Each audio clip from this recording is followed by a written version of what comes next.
Randy Orton comes out. He's next. He's got a new shirt. It's the same as his old shirt, but it's got a blood smear on it, and it's also $15 more expensive. So you can get the original RKO Everybody shirt for $34.29 Canadian, or you can get the one with blood spatter for $48.99 Canadian. Neil, which one are you getting? Oh, the blood one, yeah. Take my money. Of course. He says he's loved people singing along to his song in recent years, and so he's tried to pay it back. He's signed all the autographs, shook all the kids' hands, gave a little. Talks about giving kids high fives often, and he says the love they give to him puts a smile on his face, and then he proceeds to say, a smile that is the emptiest feeling that he's ever felt in his entire life. He says he doesn't want his legacy to be how many high fives he's given kids. He wants his legacy to be about how many titles he's won. He didn't know he didn't know how he was going to be the person he needed to be in order to beat Cody. But Cody took the weight and burden off of his chest when he told him to listen to the voices. But he says the voices don't always leave him in control. He says he needs that killer instinct to add number 15 to his legacy. And of course, throughout pretty much the entirety of this promo, he gets a ton of babyface applause for all of this. Mm-hmm. Fans are chanting RKO, RKO at the sound of this incredible rally cry.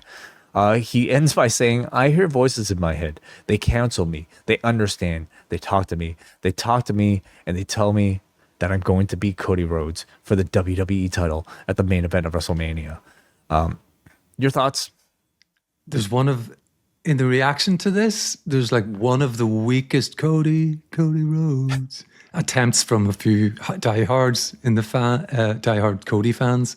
But otherwise, this is not really even a heel promo to me. If they wanted the crowd to turn on him, of course, you attack the crowd, and he didn't do that at all. So this wasn't really a heel promo. It was a badass promo.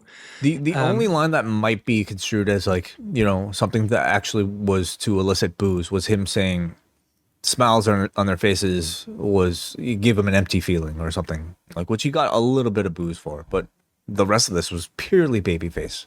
Totally. I thought so too. Yeah, and I think it's really interesting because the other side of the coin of this is what they do with Cody, who wasn't on this show. And rightly, he shouldn't have been on it because he took this huge beating in kayfabe last week. And it's nice when they follow that through by having somebody, he's medically, unable to be here sort of thing. So I'm interested in where this all goes, but there's more later. So we'll talk about it more. I mean, this story is very much... like Stone Cold Steve Austin being the old Stone Cold. These fans want Randy Orton to, be this guy who's punting people and arcing people out of nowhere and bloodying up, other guys. And I really felt like they were just continuing to play into that, this felt almost like a motivational speech from somebody who really wants to reach his potential and knows how unreluctantly what he has to do in order to get there. So again, just like last week, to me, I don't even necessarily think WWE actively wants booing. I think they want a big reaction for Orton. It does beg the question what sort of reaction they're expecting for Cody Rhodes, especially in the match itself, and whether or not they are okay with the crowd potentially booing Cody in the match, which they may or may not do. But I don't know, by the craft of all of this, I mean, it just feels like WWE themselves have to anticipate that this is all getting a big babyface reaction. I think so too. I'm sure of it. In fact, that if they really wanted to get a traditional heel reaction, they would have booked this all somewhat differently, and including this promo, which was eaten up by the crowd, and I wasn't at all surprised that it was. So we go back to the backstage area where Randy Orton's walking back there, and a lot of fellow wrestlers are kind of giving him stares. And Matt Cardona steps up to him. Matt Cardona says, "What was that? I've known you two for 2 decades. You are brothers." Orton gets mad. Don't you have action figures to play with? Calls him a mark-ass stooge. Calls him an indie nerd. And he decks Matt Cardona. Tells him to stay out of his business. You would not understand. Mark-ass stooge. Wonderful. Again, this doesn't heal Randy at all. This is kind of very funny to me. Oh my God. Yeah. I don't think you're building any sympathy for somebody decking Matt Cardona. Exactly. It's not, Cardona's only just returned. He's hardly had any character development. It's not like he's this beloved figure. And some of those lines Randy gave him about being a mark-ass stooge and an Indian nerd, I thought were kind of funny. It is the type of insult that you can see from somebody who I guess it is now in his 40s. Like, I don't anticipate Javon Evans insulting somebody by calling them a mark-ass stooge. No. But it's great coming from Orton, of course. Jelly Roll is in the back with Randy Orton, and Orton apologizes to Jelly Roll for putting his hands on him last week, and Jelly says, "Don't worry about it. I know what it's like to be judged for a mistake that you made." Are you a Jelly Roll fan? Do you know exactly what he's referring to? I know that he had some sort of criminal record past, but I don't even know what for. Got it. So. Okay. Well, that's enough. That's enough backstory. Yeah. So Jelly Roll knows what it's like. And then Jelly Roll proceeds to, launch into this, big sort of, counseling session with Randy Orton. So, he tells Orton he doesn't know if he knows how much everybody respects him back here. He says he fought to become a better man. So why is he fighting so hard to be a version of himself that he's already beaten? The version of Orton he knows is and loves is the husband, the father, the man. You're a beautiful soul, Randy. That's the man I know.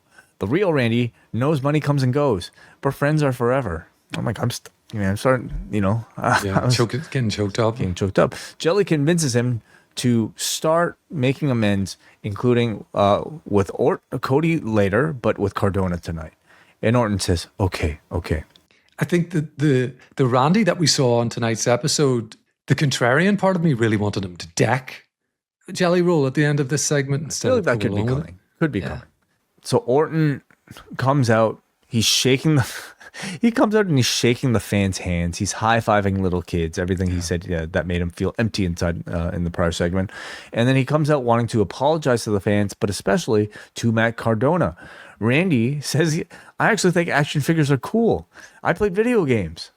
And Randy says, I'm sorry to Matt Cardona. And he wants to apologize to Cody as well, but he's not here, so he's going to have to wait till next week.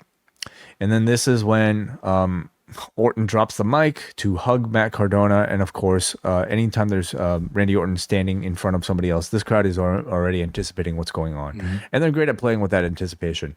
But first he backs up, he hugs Matt Cardona, then he backs up again, shakes his hand, low blows him, and then delivers an RKO. And these fans, of course, they go wild. They're chanting, Randy, Randy, Randy.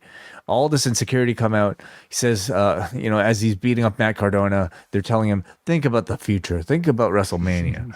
Orton pauses briefly, and then he continues the beat down, fighting through these very ineffective security guards. He puts a chair around Cardona's arm, and there are 20 guys there. And yet Orton is still able to just completely pulverize this guy's arm, not unlike an action figure, as these fans chant one more time as Randy Orton leaves. This is not who you are, Randy. Used to be told by Nick Aldis. Again, the one more time speaks for itself, and I feel like the people who booked this show know perfectly well. The crowd are not going to care about Matt Cardona getting beaten up. I can't think for a moment they'd have been surprised by the one more time chance here. They shouldn't be if they were. I thought for a second he would go on to oblige, actually do it again, like a babyface would. Yeah, he did not. So that is how the show ends. Matt Cardona's arm is broken. And then Cody Rhodes yet to respond next week. So we shall see. Well, we don't know if he'll be on next week. Orton, I mean, if the idea is to get audiences to boo him, they are failing miserably. If the idea is to simply get people to talk about him or to see this as a big match, I think they're doing a good job. If the idea is to get people to cheer him, they're doing a fantastic job because these people love Randy Orton coming out of this. So that, I would say, depending on what Cody's response is, we can say maybe, at least on the Orton side of things, depending on their aim, I feel that's in good shape. Like, it feels like a big match to me.